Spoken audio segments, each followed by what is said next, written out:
Amen.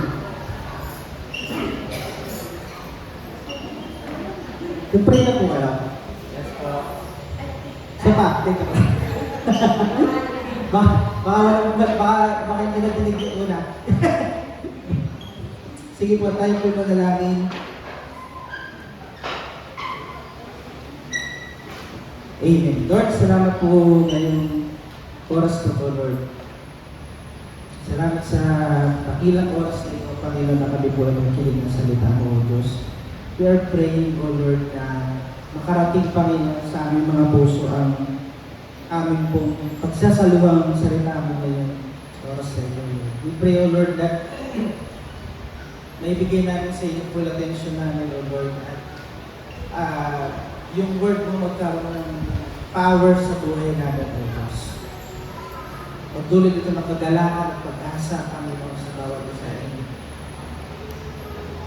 Masatisfy yung lahat ng longing na namin. Thank you, Jesus. Thank you, Lord. Maraming salamat po. Thank you, God. In Jesus' name. Amen. Amen. Thank you, Lord. Palakpakan niya po natin si Jesus. Amen. Amen. Hallelujah, Lord. Hallelujah, Jesus. Napakabilis ng panahon, ano po? Anong date? Anong ano na ngayon? Matatapos sa September, no? September 20, ano ngayon? 29. Grabe.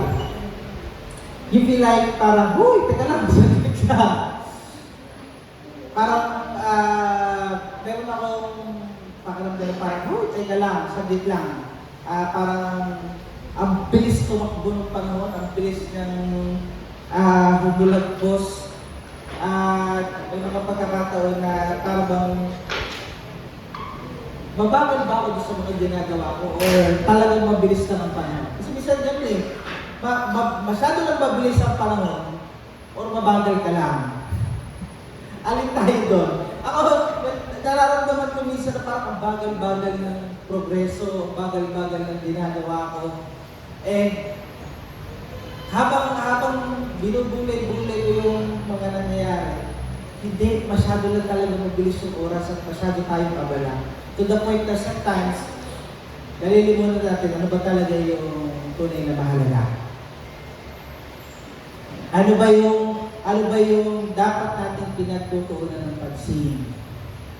Amen. At sa panahon natin ngayon, sobrang bilis na ng access natin sa lahat. Yung tinatawag natin na immediate gratification, nandiyan na. Pagkakailangan natin na ganitong bagay, meron agad tayo makuha. Parang lahat instant noodles na. Dati kailangan pumunta ng mga pantawag doon, yung mga padala center, pera padala centers para makapagpadala. Ngayon, Gcash na lang,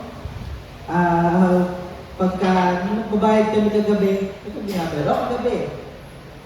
Nagbabayad kami dun sa Save More. Gcash ka lang Chik na lang, bilis na, di ba? Pagka sa mga mag-aaral ngayon, yung mabilis na ng panahon namin, mas mabilis na yun. Bilis ng matuto, bilis ng mag-aaral. Hindi na ganun ka-popular yung waiting. Hindi na siya popular ngayon. And that is yung virtue na nawawala sa atin, mga citizens, sa mga tao, nawawala o na-devalue yung virtue natin ng waiting. You agree with that? Kasi, pagka hindi natin nakuha agad, halimbawa, meron kang hinahanap, hindi mo makuha agad, ito parang nakakapikot yun. Pagka pagka meron kang gustong kainin, tapos di mo makuha, di mo nag-crave ka, talaga naman sarap-sarap dito, tapos di mo makuha, parang nakakainis. Ayan. May mga pagkakataon na din yun And yung sa mundo natin ngayon na sobrang bilis na ng pacing natin, maliban sa traffic sa EDSA, sobrang bilis na ng pacing natin ngayon. Ano po, na kung saan, minsan nakikita natin, na ang paghihintay ay isang inconvenience. Waiting is equal to inconvenience. At ang patience ay nakikita natin as witness.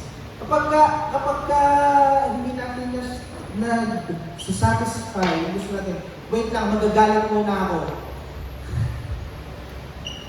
Ganun din eh. Pagka wala kang pasensya, pagbibigyan mo yung sarili mo, that is one of the reasons na minsan nagtatampo ako sa sarili ko kasi minsan pinipili kong pagpasensya yung mga bagay na pwede ko naman patulan. Like, halimbawa, pwede naman ako magalit kapag ganito sinagot sa akin ng someone, pero pinipili kong magpatawad. And sometimes, patience is viewed as weakness. Hindi mo kasi niretaliate, hindi mo kasi sinita. Yeah, that's the word. Hindi mo kasi sinita, hindi mo pinatulan. That is why yung patience, na didevalue na, nakikita na as weakness. Takot ka kasi. Sobrang bilis lang ng panahon mga kapatid sa Panginoon. At to remind us, na sobrang bilis lang din naman ng buhay natin sa mundo ito. And that is why we have to value yung timing. Sabihin niya po natin, timing. Okay? Timing can be everything. You believe that? Naniwala kayo doon? Papatunayan natin na. Timing is everything in investment. You cannot invest anytime you want. Hindi ka pwede basta na lang maglalagay ng pera mo sa negosyo.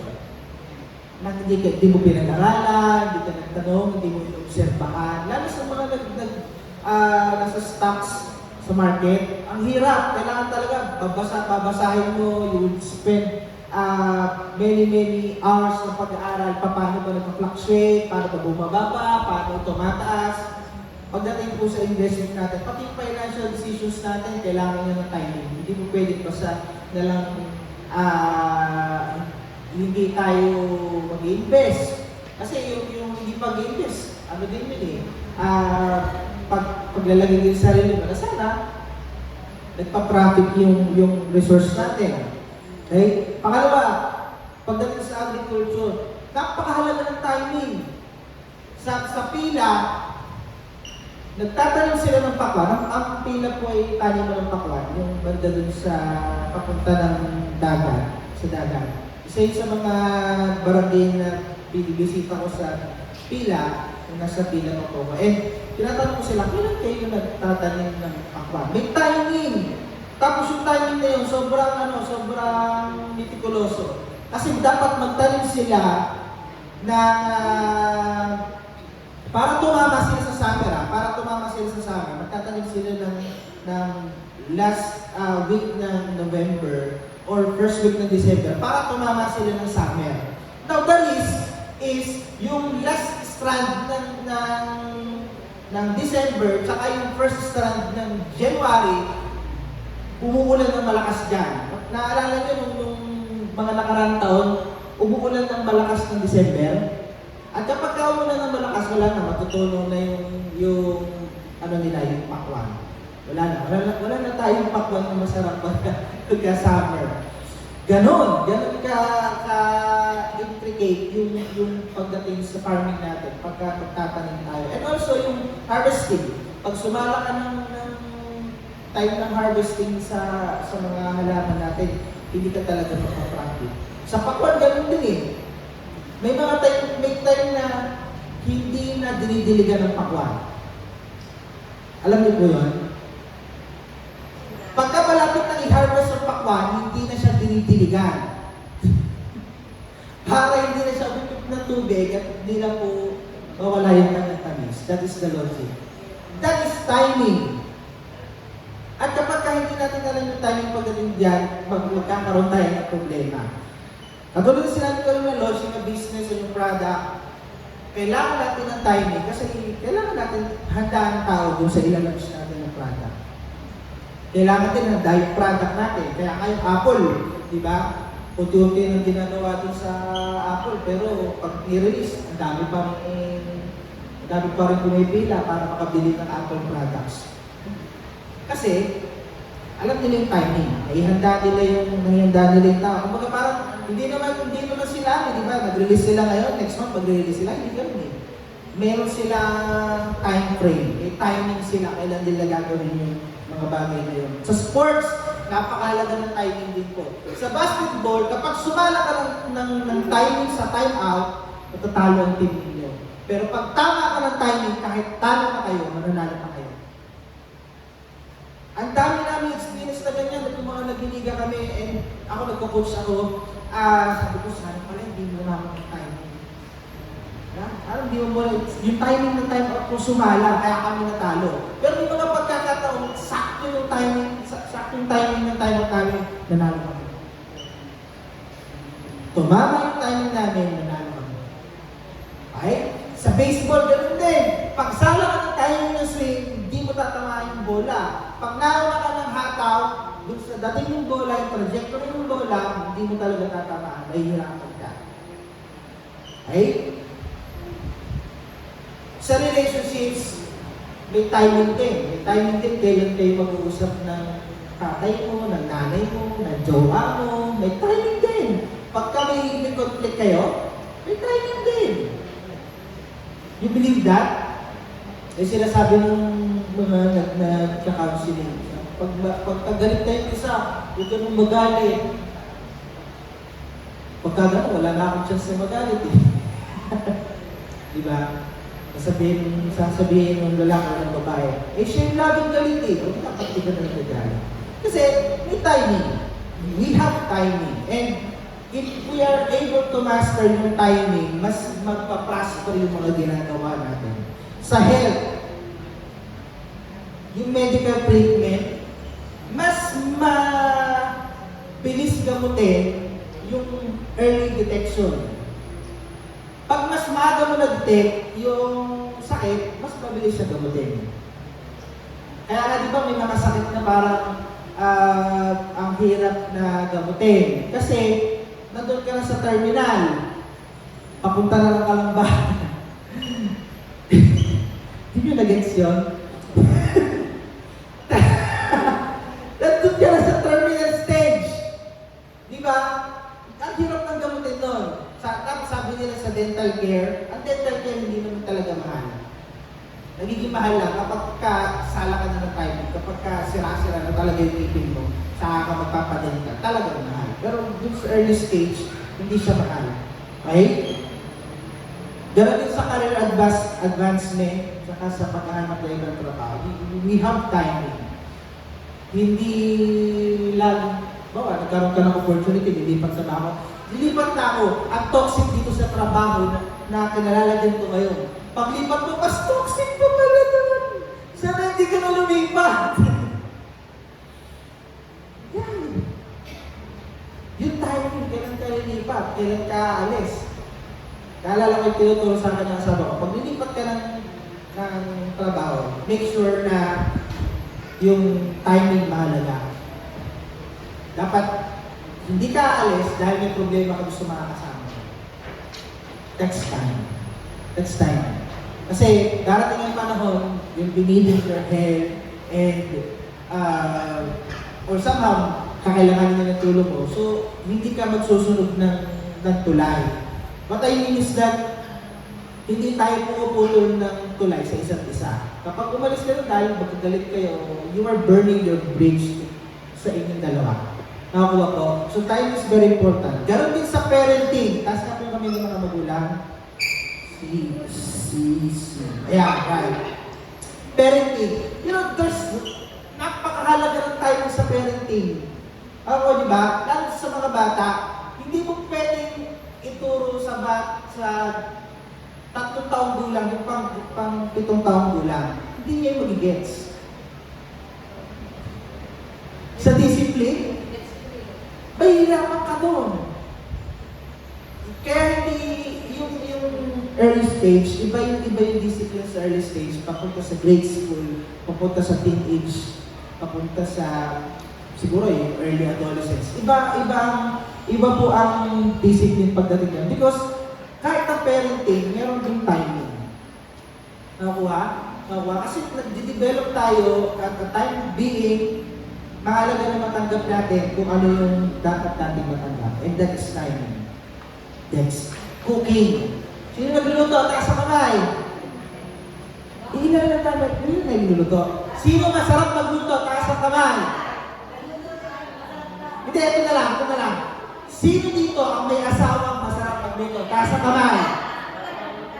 Yan, sabi mo. Okay. Ba't di nagtaas na kami yung nanay ko?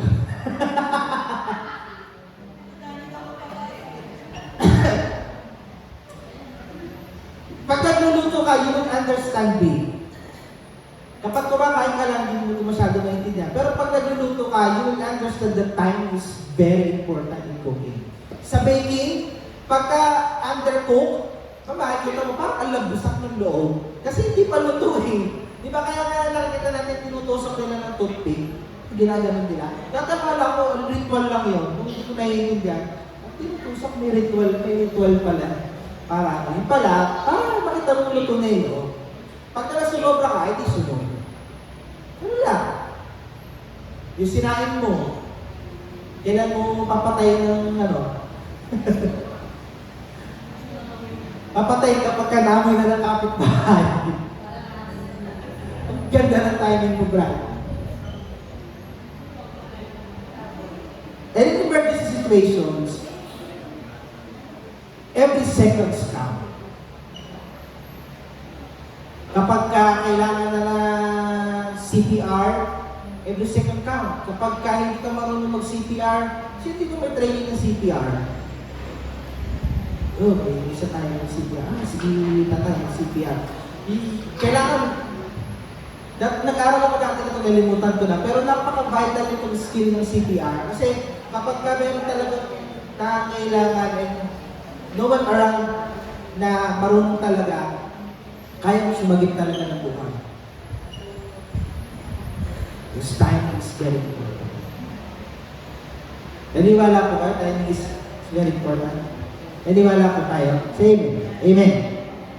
Okay na, pray na tayo.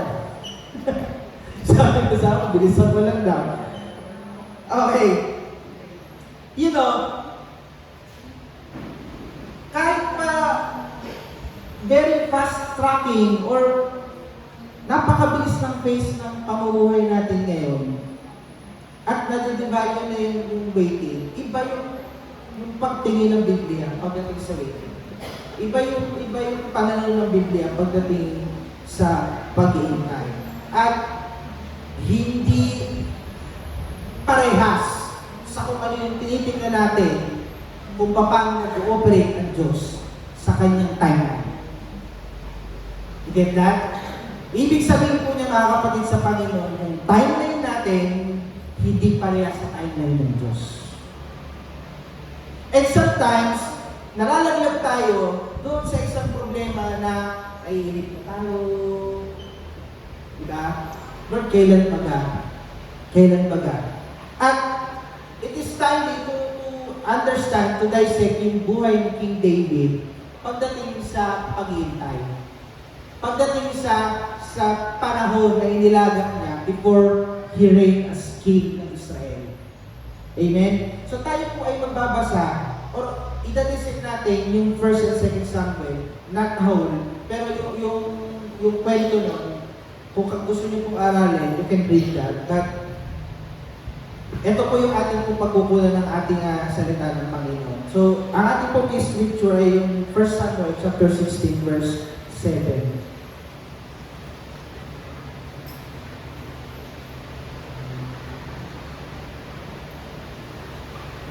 No, 1 Samuel verse 24, chapter 24 verse 10 rather. Sabi po nito, this day you have seen with your own eyes how the Lord gave you into my hands in the cave. Some urged me to kill you, but I spared you. I said, I will not lay my hand on my Lord because He is the Lord's anointed. Let us pray. Lord, ngayong umaga ito, Lord, teach us, O God. Teach us, O God. Hallelujah. In Jesus' name. Amen. Amen. yung timing ng Lord, pagdating sa buhay ni David, yung time frame ng Panginoon sa buhay ni David, kakaiba. Okay? Kasi, nauna na siyang sabihan na magiging hari ka. Bago pa siya talaga naging hari. Okay? The point is that, sa 1 Samuel, chapter 16 to 18, inanoint ni Samuel, okay, si David na maging king. And kung babasahin natin yung scriptures, inutusan ng Panginoon si Samuel para i-anoint yung susunod na king kay Saul. And dun sa part na yun, ito, na ano nyo naman po ito, papunta kay Jesse. Ay, yung mga anak niya, iniskal niya, ito, pogi ito, pwede na to. Ito, matipuno to, pwede na to. Ito, ganyan. But he ended up na, sabi niya, wala ka na bang ibang anak? Meron pa, sabi ni Jesse, meron pa. Kaso siya yung, nagpapastol ng mga tupa. Sige, patawag mo. Pagkita doon, nasabi ng Diyos sa kay Samuel, yan na. So, inanek na si David. After ba nun, naging king na siya? No.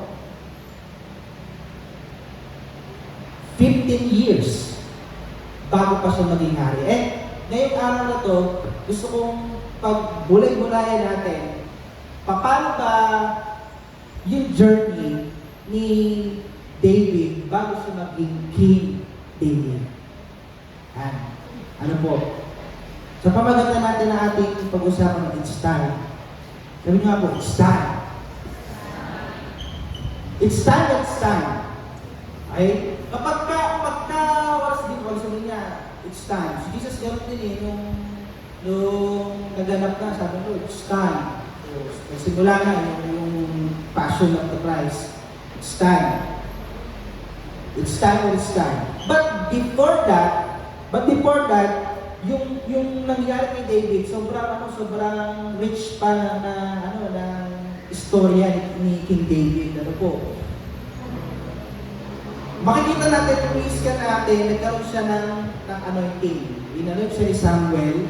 And then, pagkatapos ng anoint, ano naging trabaho niya? Tagatugtog.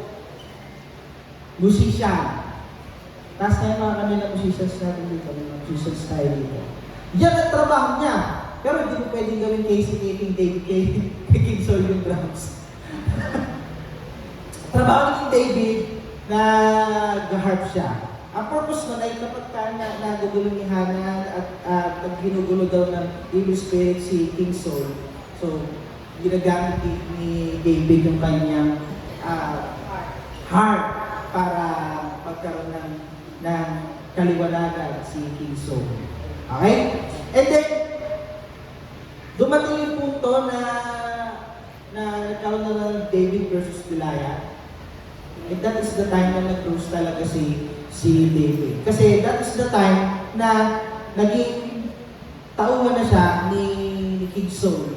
Na nag-lead na siya ng mga armies ni King Saul. And dumating yung punto, alam naman natin yung kwento, na talagang nagselos na si King Saul. Kasi ang daming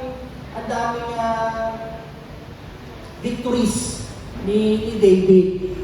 Ang haba pa eh. Diba? Kailangan pa yung pumatay ng isang giants. Para mangyari yung mga dami eh.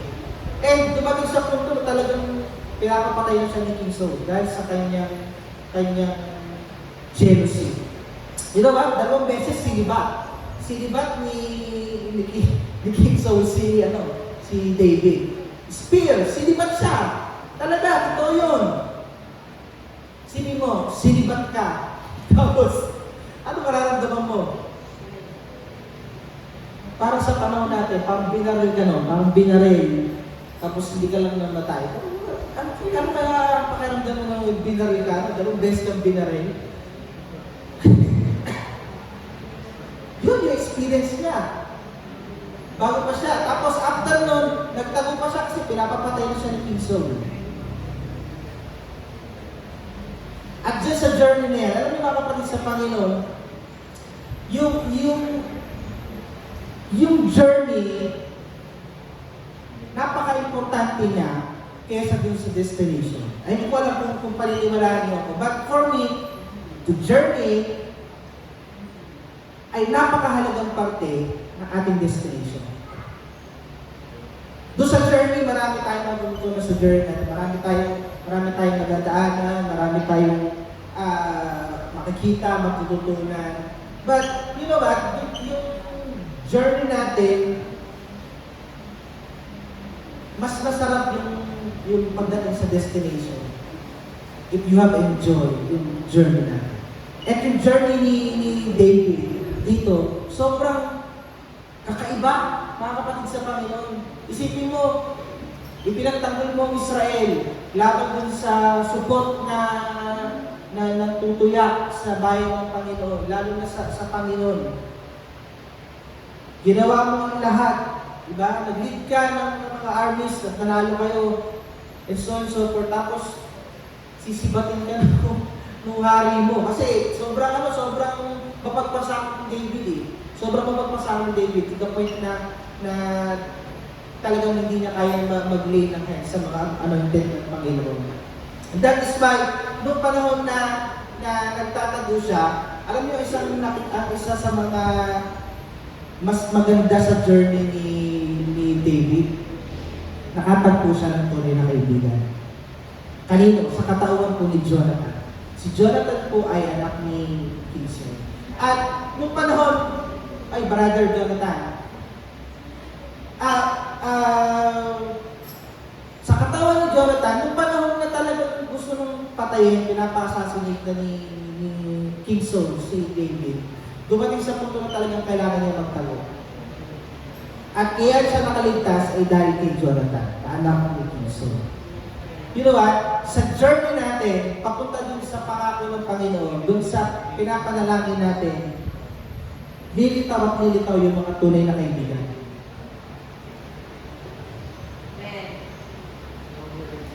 Lilitaw yun. Lilitaw yun. Lalo sa pressing time, lilitaw yun. Sa pressing time at sa triumph time natin, lilitawan ko yung mga kaibigan. You see a good friend, you see a true friend, kapag yung sa panahon na gipit ka, tutulungan ka niya. Yung sa panahon na nagtagumpay ka, kaya ka niyang i-celebrate. That's a true friend. And isa sa mga magandang bagay doon sa journey ni David dito, nakatagpo siya ng tunay na kaibigan. Kasi si Jonathan ang nagbigay ng crucial help para makaalis siya.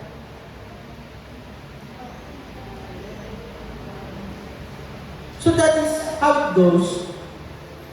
Nagpunta siya ng caves ng Adullam, ng wilderness. Talagang nagtago. Ang hirap na nagtatago po. Parang kang upgraded na prisoner. Ano ibig sabihin nun? Parang kang bilanggo, pero nakakagala ka, na hindi mo, wala kang freedom talaga as in totally. At, hindi, masaya. Alam mo yun, anytime na lalabas ka, sobrang laking effect yun sa mga utak natin. Sobrang anxious natin. Paglabas ko dyan, pwede akong mamatay, pwede may mangyari sa akin, hindi maganda. And that is how David feel. Kaya siya nagtago dahil sa threat ni King Saul sa pagpatay sa kanya. Kailan pa siya naging king? After na 15 years.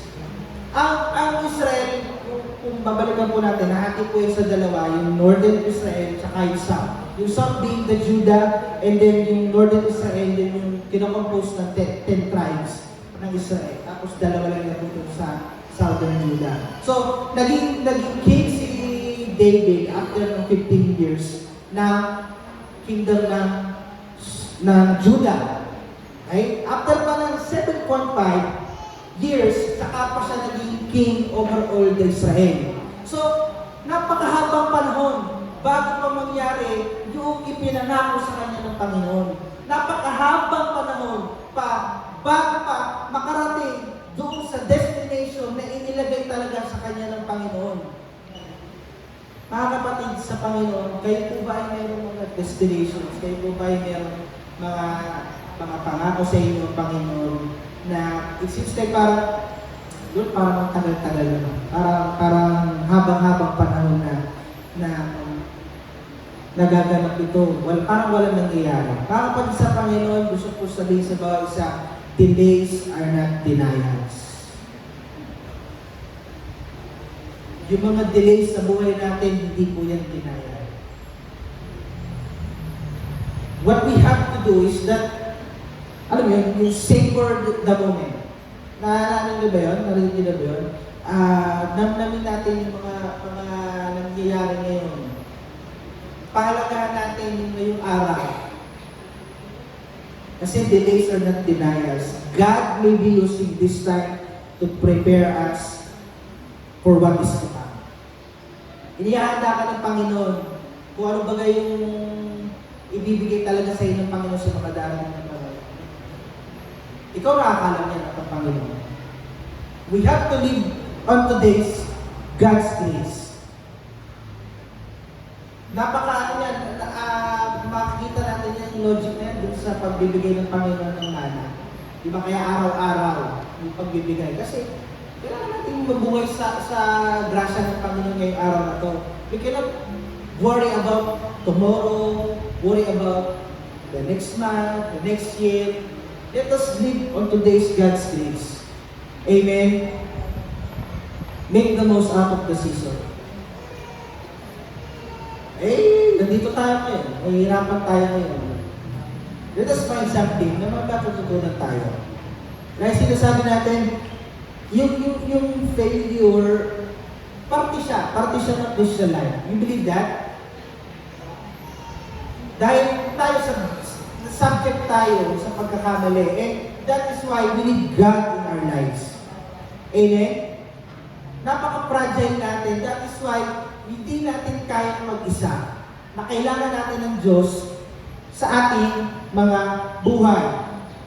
That is why in our failing season, in our stumbling season, we need to think, God, what you want to teach to us?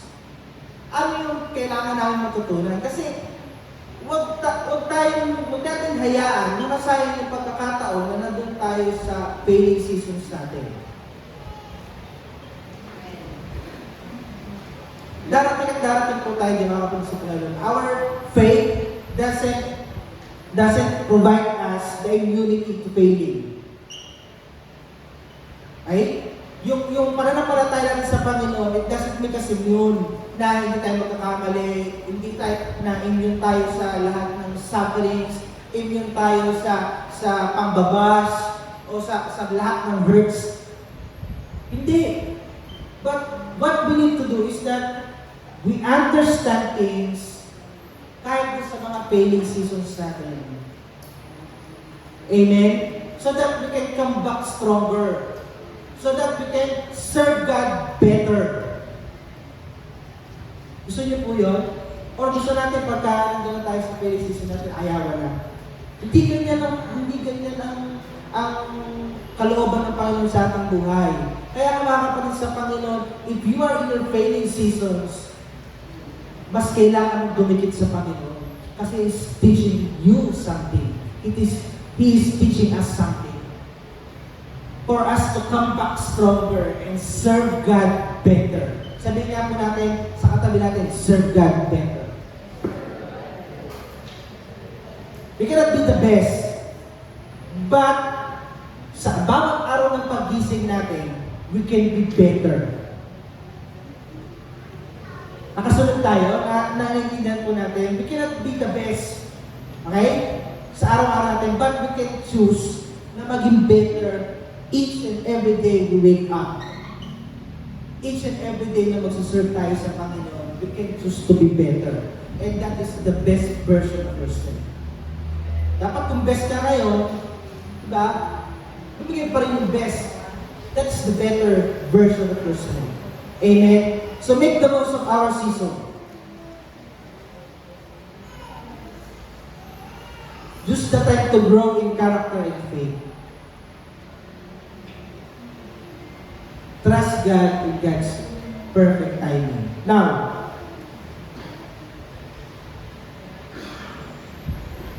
there was a time na merong pagkakataon na pwedeng kunin ni David yung pagiging king.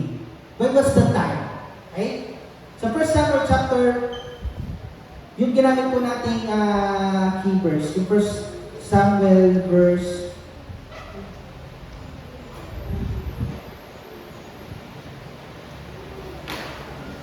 24, verse 10. Yun yung time na nasa kamay na ni David, si King Saul. At pwede niyang patayin si King Saul. And kung mamamatay si King Saul, immediately magiging king na siya. Pero ano sabi ni King Saul? Hindi ko gagawin yan. I will not touch God's anointed. We are tempted to put things in our hand. Natetempt tayo na ilagay yung mga bagay sa kamay natin. Kasi parang, Lord, parang tagal-tagal naman. Lord, parang ang hirap naman kasi hirap na ako, kailangan ko na talaga ito. Kukunin ko na, Lord. And that is the time. Kaya makikita natin sa buhay ni David, napakataas ng patience niya. Kasi alam niya magiging hari siya, pero dahil may hari pa, hindi ko siya pwede maging hari. And he could have killed King Saul. Tapos siya na yung magiging hari. Kasi you know the story, nung mamatay si King Saul, kasama yung kanyang anak na si Jonathan, naging hari ng Judah, si David. Pwede niyang gawin yun. Pero sabi niya, kita mo yung patience niya sa pag-aintay sa timing ng Panginoon sa buhay niya. Hindi po yun gagawin. May mga times na kinukuha natin yung temptation, may mga times na tinitake natin yung opportunity na ganyan. Like, halimbawa sa trabaho natin, may dumating na opportunity, grab ko na. Sa relationship, Lord, ang tagal naman, grab ko na to. Baka hindi na dumating. You know what? Bakit laging pinagtutunan ng pansin yung pagkakaroon ng partner sa pulpito? Bakit laging pinagtutunan ng pansin? Because it is very crucial to our lives. Tasa kami yung mga youth natin. Tasa kami yung mga youth natin. Alright. If you want to serve God for the rest of your life, kung gusto niyo maglingkod sa Panginoon, sa haba ng ibubuhay niyo pa, piliin niyo yung will ng Panginoon para sa inyo. Sometimes you can be tempted na parang, Lord, ito, okay na to, pogi naman. Lord, okay na to, mabango naman. Lord, okay na to kasi may pera naman. Lord, okay na to kasi 45 na ako. Lord, okay na to kasi 30 na ako. You know, sa Bible kaya sinasabi nila, kaya naging nalaglag si tatay mo nga dyan. Si Solomon. Kaasawa ng mga kung sino-sino. Noong una hindi ko maintindihan yun. Pero nung pinag-ibig sa akin ng Panginoon, kasi pag iba yung Diyos na kasama mo, talagang maliligaw ka. Kapag iba yung pinapahalagahan niya sa pinapahalagahan mo, may hirapan ka maglingkod sa Panginoon. Kaya lagi pinagtutunan ito ng pasin because it is crucial to our lives. I am blessed. Nakuha ko yung para sa akin. At isa sa mga sumusuporta sa ministry ko yung asawa. I am very, very blessed. At gusto ko rin po lahat ng mga kabataan natin maranasan yung blessing na naranasan. We can be tempted na parang i-hijack na natin yung timeline ni Lord. I-hijack na natin, Lord, kunin ko na to.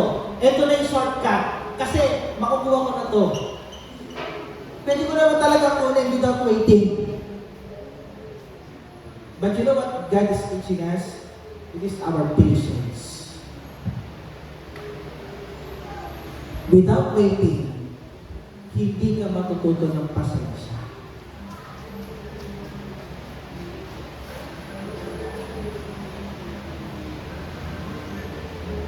Ang testing fire ng patience is waiting. Nakakuha niyo po? Kung hindi tayo matututong maghintay, hindi natin madidevelop yung virtue ng patience. Kaya dami mga tao, bis na uminit ang ulo, kasi hindi na marunong maghintay. Nasingitan lang ng konti sa grocery, palabaran mo mga away. Nasingitan lang konti sa traffic, parang talagang galit na galit na. Nalilimutan natin what is really important. What is important is that we show God to the people na nakakita sa atin, lalo yung mga unbeliever. That is what is important. Amen? Kaya nga sabi ni King David, I will not lay my hand to the Lord's anointed one. Hindi lang isang beses nagkaroon ng chance si King David na patayin si King Saul para mag-raise siya. It's twice. 2 beses. Pwede niyang kunin sana, pwede niyang i-hijack yung timeline ng Panginoon, but he didn't do it. Okay? Hindi niya ginawa. That is the character na gusto ng Panginoon na itungo sa atin.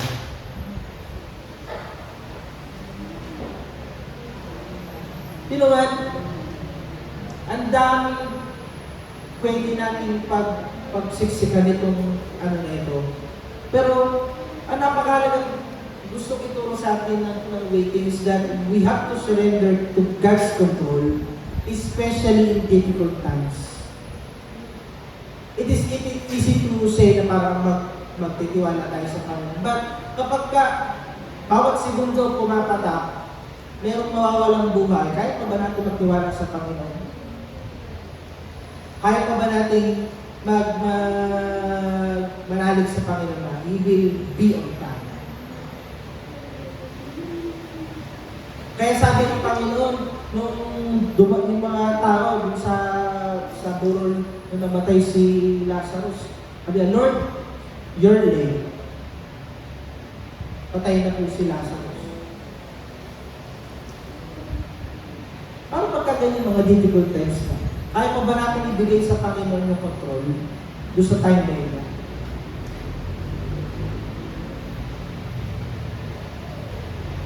Baka kapatid sa Panginoon, ang pag-iintay ay isang ekspresyon ng pagtitiwala sa Panginoon. Waiting on God's time involves trust to wisdom over our desires.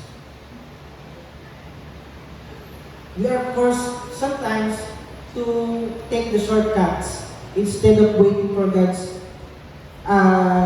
to take His things. Nalilimutan natin, gagawa ko lang Panginoon. Alam niyo, pagka the more na ginagawa natin yung sa sarili natin, the more na pumapalya. Have you experienced that? Yung the more na tayo yung alam mo yun, kumikilos ko sa mga bagay na pinapanalangin natin sa Panginoon, tapos na pumapalya. Kasi mas maganda pag ang Panginoon ang nag-ayos. Amen. Last, God fulfills His promise. Receive God's best at the right time. Sabihin niya po natin, receive God's best at the right time. Napaka-cliche nito na tumutupad ang Panginoon sa kanyang pangako. Lagi natin narinig yan, kahit saan ka pumuntang gawain, but sabihin totoo, tumutupad ang Diyos sa kanyang pangako. Sabihin niya po natin, tumutupad ang Diyos sa kanyang pangako. Sabihin mo sa katabi mo,